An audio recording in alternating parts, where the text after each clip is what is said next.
Welcome back to instant learning. It's me Benazir Khalid. അപ്പോൾ നമ്മൾ ഇന്ന് കഴിഞ്ഞ ക്ലാസ്സിന്റെ റിമൈനിങ് പോർഷൻസ് ആയ എൽ ജി എസിന്റെ ലാസ്റ്റ് ചില ക്വസ്റ്റ്യൻ പേപ്പേഴ്സ് ആൻഡ് ക്വസ്റ്റ്യൻ ആൻസറാണ് ഡിസ്കസ് ചെയ്യുന്നത്. അപ്പോൾ അതിന്റെ റിലേറ്റീവ് ഫാക്ട്സുമായിട്ട് പറഞ്ഞു പോവുകയാണ് ചെയ്യുന്നത്. അപ്പോൾ നിങ്ങൾ ഈ ക്ലാസ് ശ്രദ്ധിച്ച് കാണുക. ക്ലാസ്സിലേക്ക് കടക്കാം.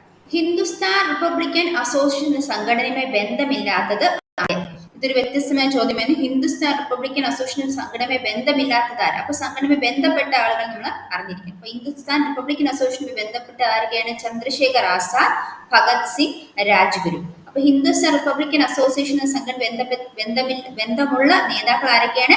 ചന്ദ്രശേഖർ ആസാദ്, രാജ്ഗുരു, ഭഗത് സിംഗ്. ഇവർ മൂന്നുപേരും ഹിന്ദുസ്ഥാൻ റിപ്പബ്ലിക്കൻ അസോസിയേഷന് ബന്ധപ്പെട്ട് പ്രവർത്തിക്കുന്നവരായിരുന്നു. അടുത്ത ചോദ്യം, ഇന്ത്യയിൽ ഭരണഘടനാ പരിഷ്കാരം വരുത്തുന്നത് ചർച്ച ചെയ്യുന്നത് വിളിച്ചു ചേർത്തതാണ് വട്ടമേശ സമ്മേളനം.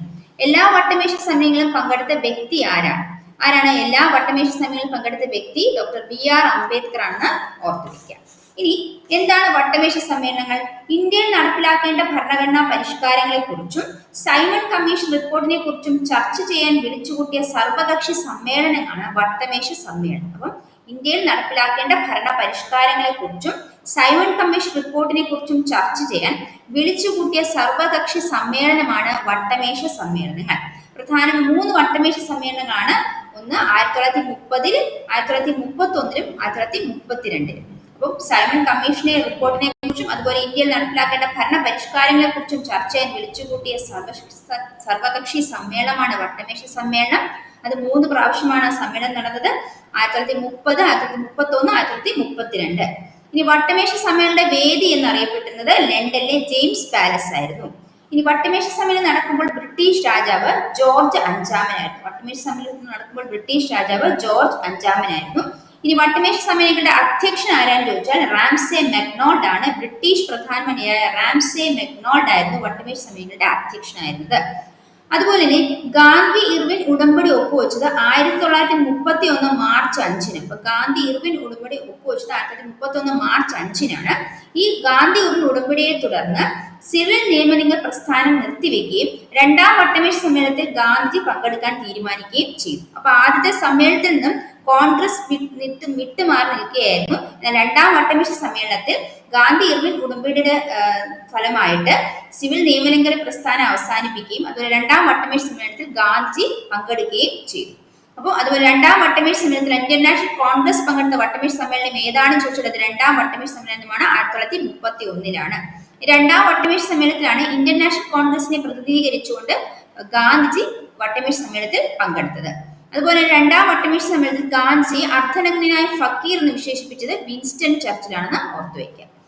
അതുപോലെ ഇനി 3 വട്ടമേശ സമ്മേളനങ്ങളിൽ പങ്കെടുത്തത് ആരൊക്കെയാണെന്ന് ചോദിച്ചാൽ ഡോക്ടർ BR അംബേദ്കറും തേജ് ബഹാദൂർ സപ്രുവുമാണ്. ഡോക്ടർ BR അംബേദ്കറും തേജ് ബഹാദൂർ സപ്രുവുമാണ് 3 വട്ടമേശ സമ്മേളനങ്ങളിൽ പങ്കെടുത്ത വ്യക്തി. അപ്പൊ ഇവിടെ ഓപ്ഷണൽ അംബേദ്കർ ആയത് നമുക്ക് ഉത്തരം അംബേദ്കർ എന്ന് പറയാം. വട്ടമേശ സമ്മേളനത്തെ കുറിച്ച് ഒരു ഐഡിയ കിട്ടിയെന്ന് വിശ്വസിക്കുന്നു.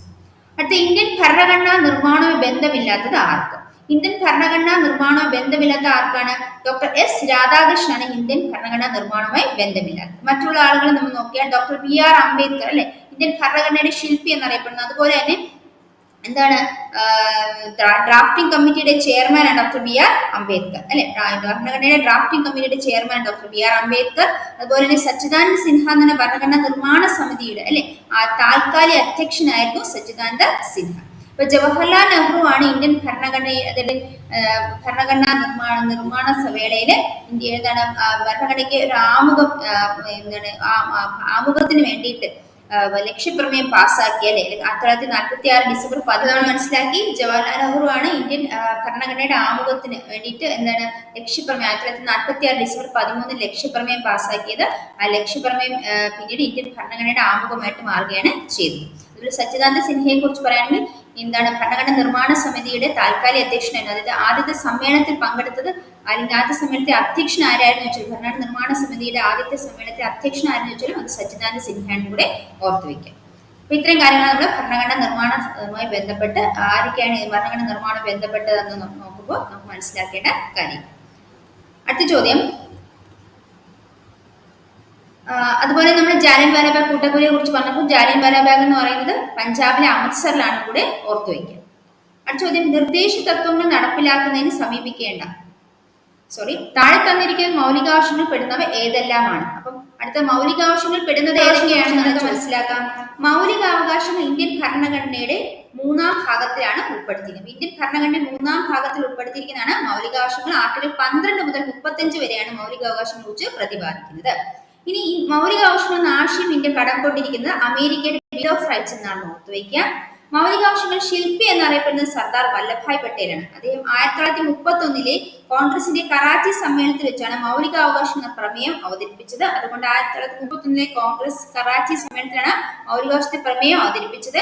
അപ്പോൾ മൗലികാവകാശത്തിന് ശില്പി എന്നറിയപ്പെടുന്നത് സർദാർ വല്ലഭായ് പട്ടേലാണെന്ന് ഓർത്തുവയ്ക്കുക. അപ്പൊ മൗലികാവകാശം ഇന്ത്യൻ ഭരണഘടനയുടെ 3-ാം ഭാഗത്തിലാണ് കാണപ്പെടുന്നത്. ആർട്ടിക്കിൾ 12 മുതൽ 35 വരെയാണ്.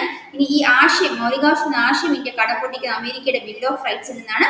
ഇനി മൗലികാവകാശങ്ങൾ ശില്പി എന്നറിയപ്പെടുന്ന ആരാണ്? സർദാർ വല്ലഭായ് പട്ടേലാണ്. അദ്ദേഹം 1931 കോൺഗ്രസ് കറാച്ചി സമ്മേളനത്തിൽ വെച്ചാണ് മൗലികാവകാശങ്ങളുടെ പ്രമേയം അവതരിപ്പിക്കുന്നത്.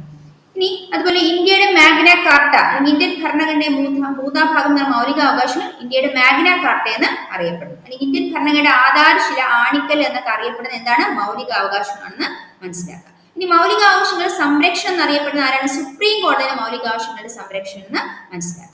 അപ്പൊ ഇന്ത്യൻ ഭരണഘടന രൂപം കൊണ്ട സമയത്ത് മൗലികാവകാശങ്ങളുടെ എണ്ണം എന്ന് പറയുന്നത് 7 മൗലികാവകാശങ്ങളാണ് ഇന്ത്യൻ ഭരണഘടന രൂപം കൊണ്ട സമയത്ത് ഉണ്ടായിരുന്നത്. എന്നാണ് പിന്നീട് ഇത് 6 മാറുകയാണ് ചെയ്തത്. കാരണം അതിൽ സ്വത്തവകാശം എന്ന് പറയുന്നത് മൗലികാവകാശം എടുത്തു മാറ്റിയതിനാലാണ് 6 മൗലികാവകാശങ്ങളായിട്ട് മാറിയിരിക്കുന്നത്. അപ്പൊ 1978 44-ാം ഭേദഗതി പ്രകാരമാണ്, ഭരണഘടനാ ഭേദഗതി പ്രകാരമാണ് സ്വത്തവകാശം നിയമവകാശമാക്കി മാറ്റിയത്. അപ്പം 1978 44 ഭരണഘടനാ ഭേദഗതി പ്രകാരമാണ് സ്വത്തവകാശം. പ്രധാനപ്പെട്ട മൗലികാവകാശങ്ങൾ ഏതൊക്കെയാണ്? 6 മൗലികാവകാശങ്ങളാണ് ഇന്ത്യൻ ഭരണഘടനയിൽ ഇപ്പോൾ നിലവിലുള്ളത്. ഏതൊക്കെയാണ്? സമത്വത്തിനുള്ള അവകാശം, അതിൽ ആർട്ടിക്കിൾ 14 മുതൽ 18 വരെയാണ്. ഇനി സ്വാതന്ത്ര്യത്തിനുള്ള അവകാശം ആർട്ടിക്കിൾ 19 മുതൽ 22 വരെയാണ്. അത് അടുത്തത് ചൂഷണത്തിനെതിരെയുള്ള അവകാശം ആർട്ടിക്കിൾ 23 മുതൽ 24 വരെയാണ് ചൂഷണത്തിനെതിരെയുള്ള അവകാശം. ഇനി മതസ്വാതന്ത്ര്യത്തിനുള്ള അവകാശം ആർട്ടിക്കിൾ 25 മുതൽ 28 വരെയാണ്. അപ്പൊ നമ്മൾ ഇന്നത്തെ ക്ലാസ്സിൽ LGSന്റെ ലാസ്റ്റ് ലെവൽ എന്ന ക്വസ്റ്റ്യൻ പേപ്പറാണ് ഡിസ്കസ് ചെയ്തത്. അപ്പോൾ ക്വസ്റ്റ്യൻസ് റിലേറ്റഡ് ഫാക്ട്സ് ക്ലിയർ ആയെന്ന് വിശ്വസിക്കുന്നു. അടുത്ത ക്ലാസ്സിൽ ഇതിന്റെ കണ്ടിന്യൂഷൻ ആയിരിക്കും. അപ്പോൾ തീർച്ചയായും നിങ്ങൾ ആ ക്ലാസ് മിസ്സാക്കരുത്. ഇന്നത്തെ ക്ലാസ്സിൽ നിങ്ങൾക്ക് യൂസ്ഫുൾ ആയെന്ന് വിശ്വസിക്കുന്നു. യൂസ്ഫുൾ ആയെങ്കിൽ തീർച്ചയായും എൻ്റെ ചാനൽ സബ്സ്ക്രൈബ് ചെയ്യാം. അടുത്ത ക്ലാസ്സിനെ വെയിറ്റ് ചെയ്യാം. Till then bye from me. Thank you.